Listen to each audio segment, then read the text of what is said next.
ललितपुर के रहने वाले विष्णु तिवारी को फर्जी एसटी/एससी केस में फंसाया जाता है और साहब 20 सालों तक विष्णु तिवारी जेल में बंद रहते हैं। इस दौरान उनका सब कुछ बर्बाद हो जाता है। भाई जो है वो अपने भाई के इंतजार में हार्ट अटैक से वो चल बसते हैं, दुनिया छोड़ के चले जाते हैं। माता पिता अपने बेटे के इंतजार में बैठे बैठे लगातार इंतजार और सब्र का जब बांध टूट जाता है तो वो भी इस दुनिया को छोड़ के चले जाते हैं। विष्णु तिवारी के लिए न्याय भी इतना आसान नहीं था, रिहाई भी इतनी आसान नहीं थी साहब, बल्कि विष्णु तिवारी अपने घर को गिरवी रख के वकील का फीस भरते हैं और उसके बाद 20 सालों के बाद पता चलता है कि उनके ऊपर लगा आरोप झूठा था, वो एसटी/एससी का केस फर्जी था। और जब 20 साल के बाद उनकी रिहाई होती है, उनसे पूछा जाता है मीडिया के द्वारा कि अब आप सरकार से क्या चाहते हैं, तो उनका जवाब होता है कि मेरी जवानी और मेरे परिवार वालों को लौटा दो। यह कहानी बताती है कि साहब एसटी/एससी केस किस तरीके से एक जनरल कैटेगरी का पूरा खानदान खत्म कर सकता है अगर फर्जी केस भी लग जाए तो। और शायद यही कारण है कि यूजीसी को लेके आज जनरल कैटेगरी वाले जो है वो सड़क पे हैं और कह रहे हैं कि साहब ये एक ऐसा कानून है जो एक तरफा है, एक तरफ की बात सुनता है, एक तरफ का दुख देखता है, लेकिन जनरल किस मानसिकता से गुजर रहा है, उसके साथ क्या कुछ हो रहा है, इसके बारे में कोई बात ही नहीं करता। ये जो यूजीसी के द्वारा कानून लाया गया है, अगर यह कानून किसी जनरल कैटेगरी के लड़के पे थोप दिया जाए और अगर यह कानून झूठा भी बाद में चल के साबित हो तो उस एसटी/एससी के छात्र के साथ, उस ओबीसी के छात्र के साथ कुछ नहीं होगा। लेकिन अगर सच साबित हो जाए तो जनरल का वो लड़का 10 साल के लिए जेल भी जा सकता है, ऐसा भी प्रावधान है इसमें। अब जब पूरी कहानी आपको बताऊंगा तो आपको समझ में आ जाएगा कि यूजीसी का विरोध क्यों जरूरी है। जब आपको पूरी जानकारी दूंगा तो आपको पता लग जाएगा कि साहब ये जो यूजीसी का कानून है ये वाकई जनरल वाले इसको काला कानून क्यों बता रहे हैं। पूरी कहानी क्या है, चलिए इसके ऊपर चर्चा करते हैं, बातचीत करते हैं। लेकिन उससे पहले मेरा परिचय जान लीजिए। मेरा नाम है रजत और आप जनता जंक्शन देख रहे हैं। अब चलिए यहां पे आपको 2 कैरेक्टर दिखाई दे रहे होंगे। एक है जिनकी कहानी मैंने आपको शुरू में सुनाई थी, इनका नाम है विष्णु तिवारी जो उत्तर प्रदेश के ललितपुर के रहने वाले हैं। दूसरे हैं यहां पे आपको दिखाई दे रहे होंगे रोहित वेमुला। और रोहित वेमुला जो है वो आपको बता दूं कि हैदराबाद यूनिवर्सिटी के एक छात्र थे। इनके साथ क्या हुआ था ये भी आपको बता देता हूं।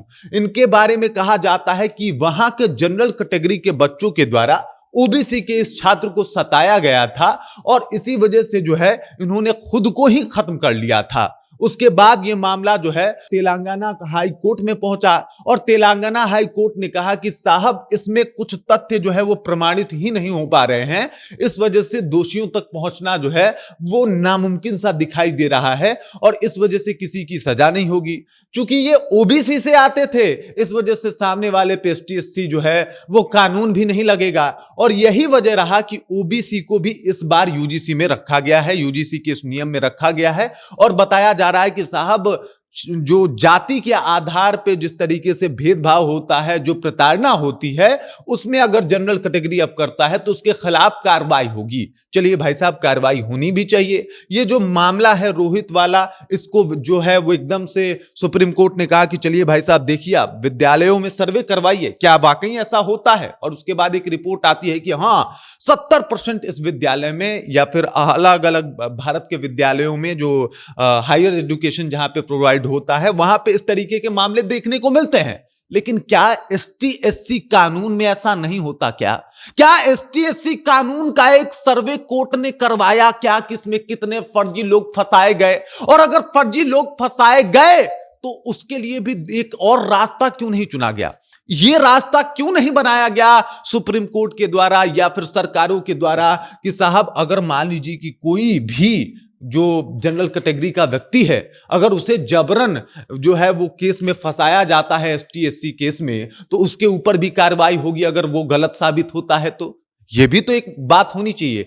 तो क्या मतलब कि आप तो एक हथियार के तौर पे इस कानून को बना रहे हैं कि साहब हम चला दिए, चलाने वाले को कुछ नहीं होगा, उसके लिए कोई सजा नहीं है। कल को जो है वो विष्णु तिवारी जैसे लोग फंस जाते हैं, 20 साल तक सजा काट के आ जाते हैं बेमतलब के, तो जो लोग इनको फंसाए हैं उनके ऊपर कोई कार्रवाई नहीं होगी। कल को ऐसा ही मामला जो है वो सामने देखने को मिलेगा। आपको इस तस्वीर से समझा देता हूं। यहां पे जनरल कैटेगरी का आपको ये छात्र दिखाई दे रहा है, ये जो है वो एसटी एससी कैटेगरी का छात्र है, ये जो है वो ओबीसी का छात्र है। अब देखिए यहां पे मजेदार बात क्या है, इसको ध्यान से समझने की आवश्यकता है। एसटी एससी वाला अगर जनरल कैटेगरी को पहले कुछ बोल दे, मान लीजिए, जरूरी तो नहीं कि हर जगह ऐसा ही मामला हो सकता है कि एसटी एससी वाला पहले ही कुछ बोल दे, कह दे कि कारे राजपुतवा का हलबा, कारे भूमिहरवा का हलबा, कारे पंडितवा का हलबा, तो इसके ऊपर जहां इसने कुछ ऐसे जाति सूचक शब्दों का प्रयोग किया, बस मामला यहीं बिगड़ जाएगा। अब मजे की बात यह है कि ये इस तरीके से भी बोल दे तो कौन फंस रहा है? जनरल कैटेगरी का बच्चा। चलिए अगर जनरल वाला पहले बोल दिया तो कौन फंस रहा है? जनरल कैटेगरी का बच्चा। अगर मान लीजिए एसटी एससी जो है वो मतलब बोल रहा है जनरल कैटेगरी को और उसके बाद रिप्लाई में जनरल कैटेगरी कुछ कह दिया, तो कौन फंस रहा है? जनरल कैटेगरी का बच्चा। और एसटी एससी वालों ने फर्जी केस कर दिया इस जनरल कैटेगरी के बच्चे पे, और अगर वो प्रूफ नहीं कर पाया तो कौन फंस रहा है? जनरल कैटेगरी का बच्चा। और अगर प्रूफ हो गया कि साहब ये बच्चा निर्दोष है, तो भी इनका कुछ नहीं बिगड़ेगा। आप साबित किए हैं, अब हो गया, बस केस रफा दफा हो गया।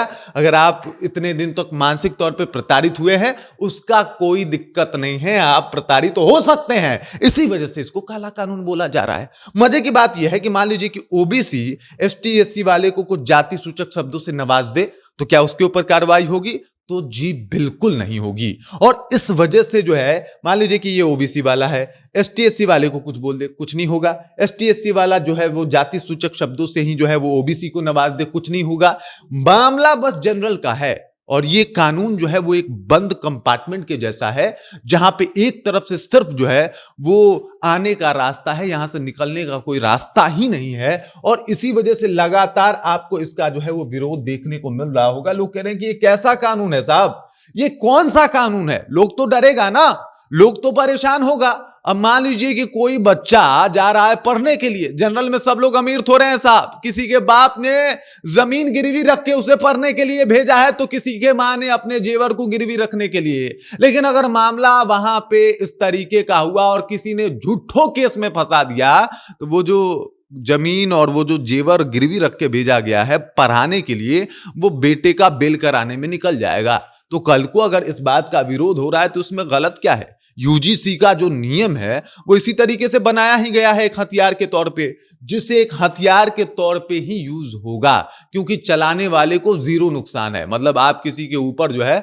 इसको यूज कर लिए, आपको कोई दिक्कत नहीं है, कोई खतरा नहीं इस बात से। और इसी को लेके जगह जगह यूजीसी का विरोध हो रहा है। और विरोध जिस तरीके से हो रहा है, जिस तरीके से जनरल जो है वो लगातार कह रहे हैं कि भाई सरकार तो गजब कर रही है, सरकार को क्या प्रॉब्लम है जनरल कैटेगरी के बच्चों से।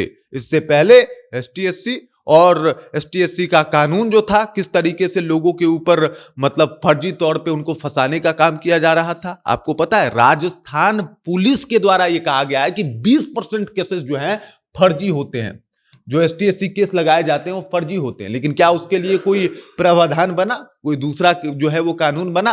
क्या उसमें जो है वो संशोधन हो कि ये बना कि अगर कोई झूठा केस करेगा तो उसको जो है उसके ऊपर भी कार्रवाई होगी? क्या इसमें कोई जो यूजीसी वाला मामला है ऐसा मामला है? और इसी वजह से जनरल डरा हुआ है, अपने देश में डरा हुआ है, अपने लोगों से डरा हुआ है। और वो लोग जो कहा करते थे बटोगे तो कटोगे, उन्होंने बांट दिया है, जनरल को अलग, ओबीसी और एसटी-एससी को अलग। इसका राजनीतिक फायदा क्या होगा ये तो मालूम नहीं, लेकिन इसका जिस तरीके से दुरुपयोग होगा, जिस तरीके से जनरल के बच्चे फंसेंगे, वो अभी से ही दिखाई देने लगा है। उसके एक जीते जागते उदाहरण जो है वो विष्णु तिवारी लोगों के बीच में है। आपके आसपास भी बहुत लोग होंगे जो एसटी-एससी कानून की वजह से फंसे होंगे, एक बार नजर उठा के देख लीजिएगा। बाकी इस खबर, इस जानकारी को लेकर आप क्या सोचते हैं, आपके जहन में क्या कुछ चल रहा है, कमेंट कीजिए, अपना विचार हम तक पहुंचाइए। आप देख रहे हैं जनता जंक्शन और मेरा नाम रजत है।